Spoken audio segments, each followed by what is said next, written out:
wow, we get nothing from Husky for so long, and then the skies open up, and all of these new glorious details get revealed about the Norden 901. Welcome back to Long Way Home, everyone. The place where getting your motorcycle news is easier than traction control is useless on an 80 horsepower bike, but not by much.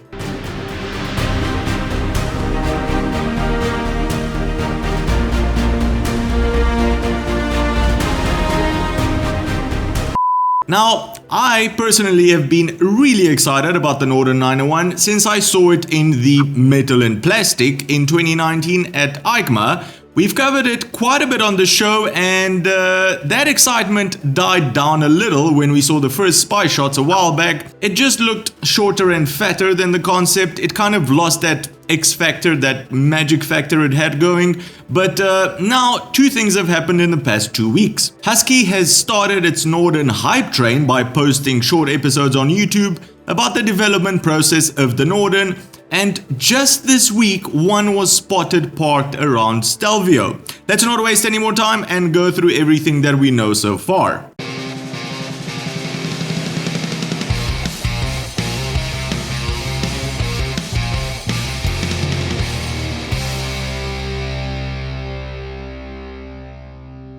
Alright, we'll go through the spy shots of the actual bike on Stelvio a bit later, but first let's see what we can gather from Husqvarna's marketing materials. Now, Husky calls this a prototype in their latest clip, but it's not. This is it. This is the final production version in all of its glory. The prototype was the one shown off in 2019. From the front, we can see that they kept the same round LED headlight and the two built-in accessory lights, although unfortunately they don't have that nice green tint anymore. Also, from the front we can see that the Norden will sport the same style fuel pods as the KTM 890 Adventure. The positive part of this is twofold. For one, the weight is kept lower down on the bike, so it isn't top heavy, something which is paramount for an adventure bike, and secondly, it's kept low down and to the sides, meaning that it's gonna be more agile. Maneuvering it left or right while either sitting or standing takes less effort from the rider,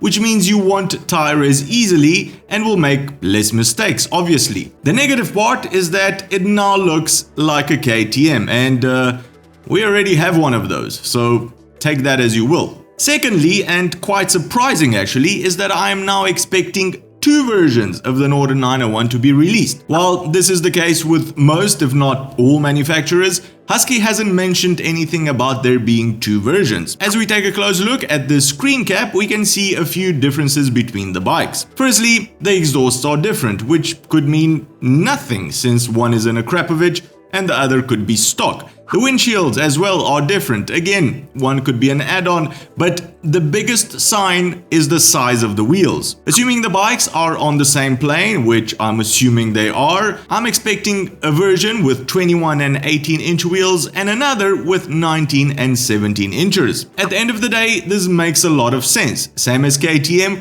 release an on-road oriented version with alloy wheels and a more off-road version with larger spoked wheels and other off-roady things. Speaking of spoked wheels,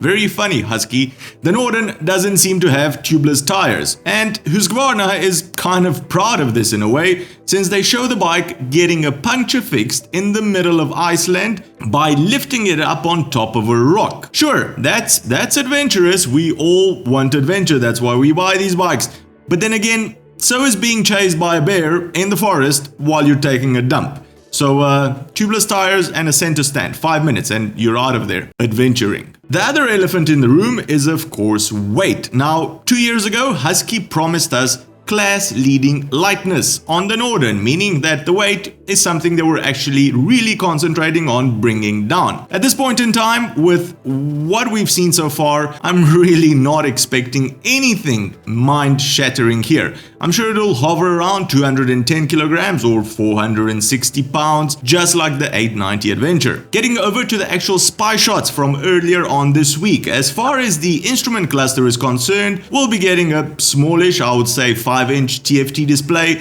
and that beautiful second screen that we saw in the original press photos turns out to be a phone. So we'll be getting a phone holder on top of the display, probably with a Husky mobile app to go along. An USB or 12-volt plug on the right-hand side and a very lonely button for the auxiliary lights on the left can also be seen. Looking even closer, yep, that is a cable-operated clutch, no hydraulic one on the Norden, so take that as you may. Now, I was really excited about the Norden when they announced their plans for it in 2019, but as time went by and we saw their progress, at least for me, that excitement kind of dwindled down a little. It seems to be missing that special factor it had in the beginning, and right now it doesn't seem to be the revolution it promised in the adventure market. Now, don't get me wrong, I'm glad it exists. The more choice, the better, and we'll have a much clearer picture when Husky drops a proper press release. By the way, they've been revving up the hype train. I'm expecting that to happen any day now, and to actually see the bike in person by the end of the year. So make sure you subscribe to catch all of that. In the meantime, why don't you drop down to the comment section below and let us all know how Husky has disappointed you with the Norden. I mean, how excited you actually are about it finally coming out. I am dying to read your comments on this one, so don't disappoint, just too much of that going around. Well, that's the show for today, everyone. If you've enjoyed it, give it a big thumbs up, and if you think you've learned something new, consider subscribing or becoming one of our patrons to help us make more of these shows. Cheers, and I'll see you on the next one.